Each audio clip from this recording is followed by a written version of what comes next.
अनिला जी, और फिर जब इस तरीके से चीजों को देखा जा रहा है तो जाहिर है फिर हिंदू मुसलमान होगा।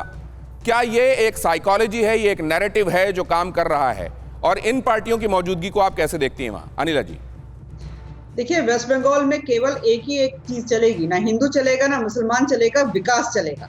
और भारतीय जनता पार्टी हमेशा विकास की बात करती है। यही हमारा नारा रहा है जो कि प्रधानमंत्री जी ने दिया हुआ है, और उसी को हम जो है फॉलो करते हैं। वही फॉलो करते हुए हम अपनी जीत हासिल करते हैं, चाहे वो छोटे से छोटा चुनाव हो, बड़े से बड़ा चुनाव हो। पश्चिम बंगाल में वहां की जनता त्रस्त हो चुकी है, वहां की जनता तुष्टिकरण से त्रस्त हो चुकी है, वहां की जनता क्राइम से त्रस्त हो चुकी है, वहां की महिलाएं जो हैं अपनी अस्मिता के लिए परेशान रहती हैं। तो क्यों नहीं वो भारतीय जनता पार्टी को चुनेंगे? ये हिंदू मुस्लिम, अरे हिंदू मुस्लिम कर रहे हो तो हमें भी तो पता है वहां 70% से ज्यादा हिंदू रहते हैं। तो कहां पे टीएमसी टिकेगी, कहां पे ओवैसी टिकेंगे? और शिवसेना का तो चरित्र सामने आ गया। महाराष्ट्र में आप देख रहे हैं कि क्या हाल हो गया है। साधु संत भी वहां पे सुरक्षित नहीं है। कांग्रेस और जो एनसीपी है उनके साथ मिलकर शिवसेना वहां पे क्या 3 दशक लग गए लेकिन भारतीय जनता पार्टी को यह बात समझने में। लेकिन अब मैं जरा ये शिवसेना से भी जान लूं कि वो किस लिए पहुंची हुई है वेस्ट बंगाल में, उसको क्या नजर आता है? संजय गुप्ता, वोट कटवा कहा जाता है ऐसी पार्टियों को।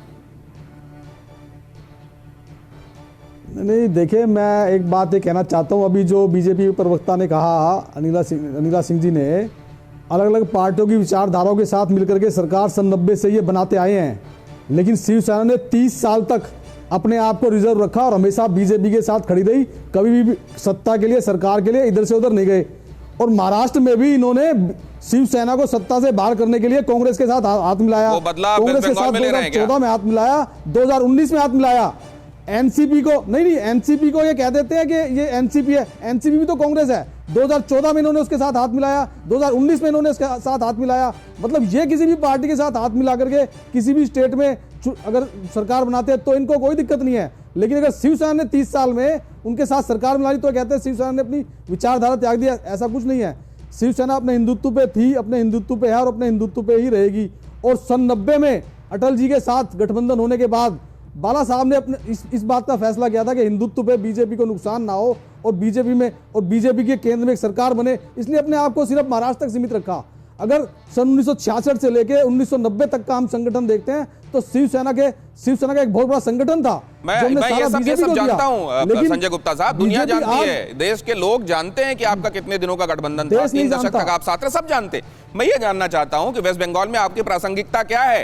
आप वहां सीट जीतेंगे क्या, या आप वहां वोट काटेंगे? सीधी बात। वेस्ट बंगाल में हमारी प्रासंगिकता नहीं। देखिए, चुनाव तो यूपी में, इलाहाबाद में भी जीती है शिवसेना, भी 2014 में, 2019 में भी।